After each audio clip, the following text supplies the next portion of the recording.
Hello guys, welcome back to our channel.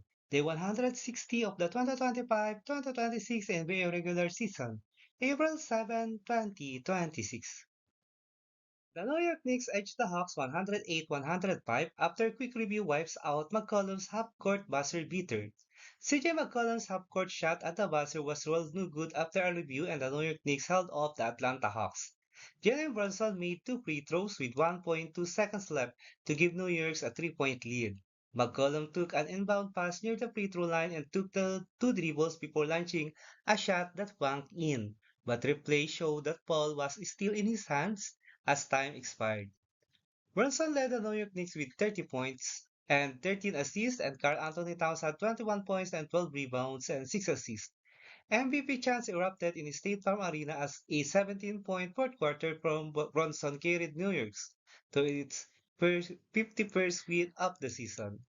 Nickel Alexander Walker led the Hawks with 36 points, 20 coming in the first half to help Atlanta to a 57-53 lead at halftime.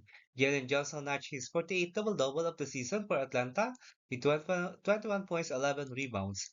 It was the Hawks' first home loss since early February and put an end to Atlanta's 13-game home winning streak.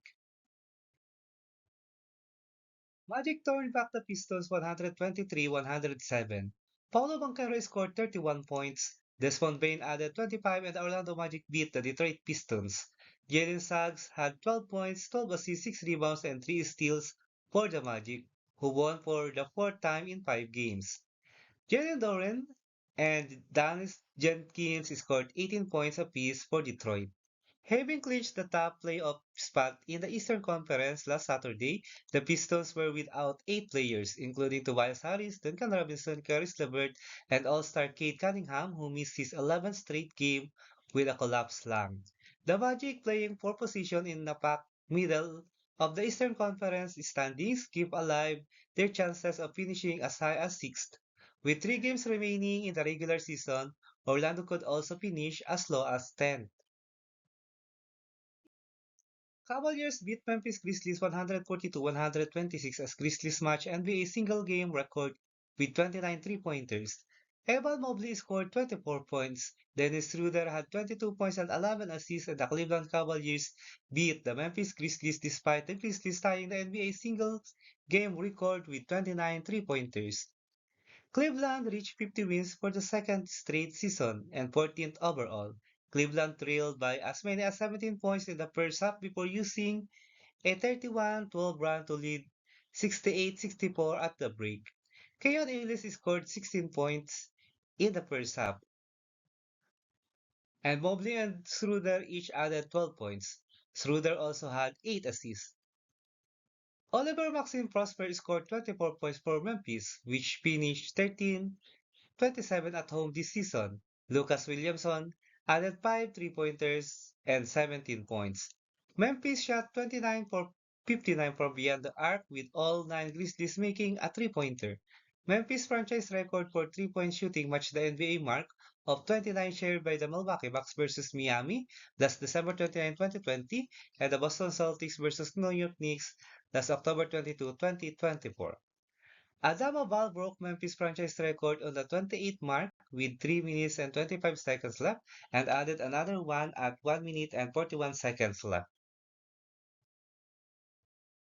Spurs beat 76ers 115-102 after losing Wembanyama to left rib contusion.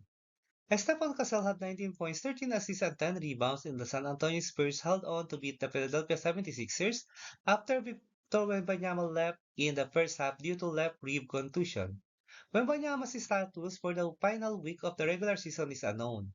Wembanyama had 17 points, 5 rebounds, and 3 blocks in 15 minutes and 40 seconds of playing time.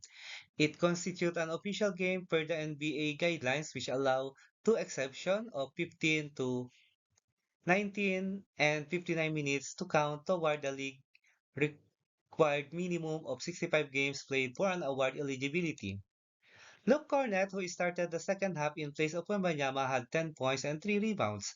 San Antonio is 2.5 games behind Western Conference leading Oklahoma City Thunder and assured of finishing no worse than second in the conference. Philadelphia center Joel Embiid had 34 points and 12 rebounds, and Paul George added 16 points.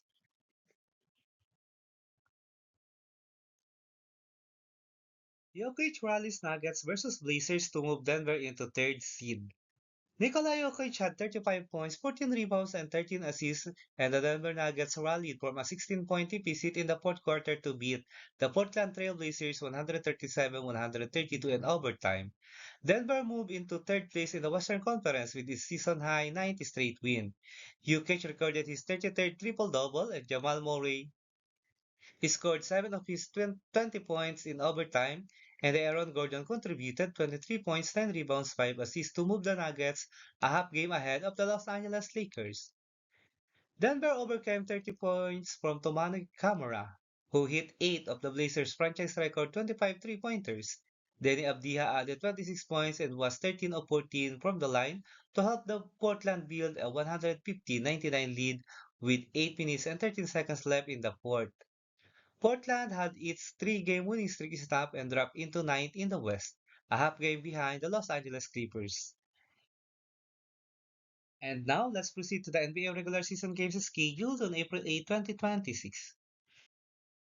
Josh Giddey and the Chicago Bulls will match up against Bilal Coulibaly and the Washington Wizards in Capital One Arena at 7 a.m. Philippine time or 7 p.m. Eastern time.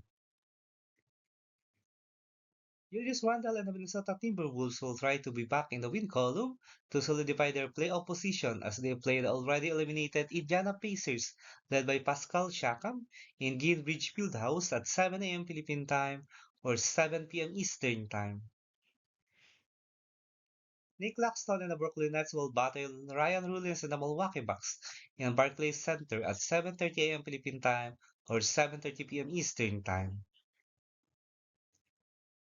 Scottie Barnes and the Toronto Raptors need this win against Bam Adebayo and the Miami Heat to solidify their playoff position in Scotiabank Arena at 7:30 a.m. Philippine time or 7:30 p.m. Eastern time. LaMelo Ball and the Charlotte Hornets will be tested against the second best team in the East, Boston Celtics, led by Jaylen Brown in TD Garden at 8 a.m. Philippine time or 8 p.m. Eastern time. Zion Williamson and the New Orleans Pelicans will go up against Keontae George and the Utah Jazz in Smoothie King Center at 8 a.m. Philippine time or 8 p.m. Eastern time. Stephen Curry and the Golden State Warriors will try to avoid 5 consecutive losses as they face DeMar DeRozan and the Sacramento Kings in Chase Center at 10 a.m. Philippine time or 10 p.m. Eastern time. LeBron James and the Los Angeles Lakers will try to be back in the win column as they face the West-leading Oklahoma City Thunder led by Shai Gilgeous-Alexander in Crypto.com Arena at 10:30 a.m. Philippine time or 10:30 p.m. Eastern time. Kawhi Leonard and the Los Angeles Clippers still battle for home court advantage and twice to lose in play-in tournament as they meet Copper Plug and the Dallas Mavericks in Intuit Doom at 10:30 a.m. Philippine time or 10:30 p.m. Eastern time. The streaking Houston Rockets led by Kevin Durant will meet Devin Booker and the Phoenix Suns who still fight for playoff position in Mortgage Matchup Center at 10 a.m. Philippine time or 10 p.m. Eastern time. And now the NBA current team standings as of April 7, 2026. Let's start with the Eastern Conference team standings for day 160. 15 Washington Wizards 17-61 record with 6-game losing skid. 14 Indiana Pacers 18-16 record with 2-game losing skid. 13 Brooklyn Nets 19-59 record. 12 Chicago Bulls 29-49 record with 7-game losing skid. 11 Milwaukee Bucks 31-47 record. All these teams are already eliminated in playoff contention. Number 10 is the Miami Heat 41-37 record. Number 9 is the Orlando Magic 43-36 record with 3-game winning streak. Number 4 is the Charlotte Hornets 43-36 record with 4-game winning streak. Number 7 is the Philadelphia 76ers 43-36 record with 2-game losing skid. Number 6 is the Toronto Raptors 43-35 record. Number 5 is the Atlanta Hawks 45-34 record. Number 4 is the Cleveland Cavaliers 50-29 record with 3-game winning streak. Number 3 is the New York Knicks, 51-28 record with 3-game winning streak. Number 2 is the Boston Celtics, 53-25 record with 3-game winning streak.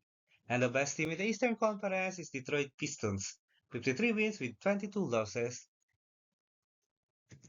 Detroit Pistons already clinched their division, while Boston Celtics, New York Knicks, and Cleveland Cavaliers clinch a playoff berth. Let's proceed to the Western Conference team standings for the 160.